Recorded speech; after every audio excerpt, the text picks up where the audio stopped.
To change the transmission or main gearcase fluid on your Ranger XP 1000, follow these steps.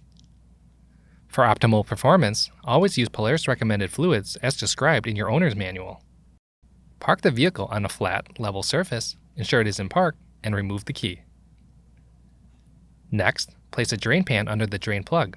Placing a rag in the bottom of the drain pan will help prevent the splashing of fluid. Then, clean the area around the fill plug. Now, remove the fill plug and set aside. Continue by moving under the vehicle and clean the area around the drain plug. Then, remove the drain plug and allow the fluid to drain completely.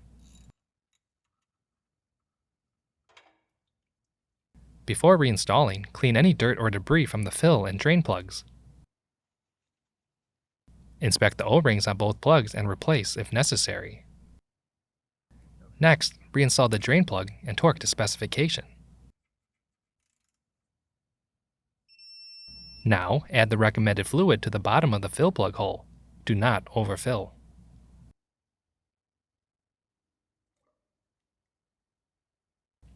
Then, reinstall the fill plug and torque to specification. Before continuing, clean any residual fluid off the vehicle and inspect for leaks. Finally, dispose of the used fluid properly at your local recycling center. For more information, see your authorized Polaris dealer or visit Polaris.com.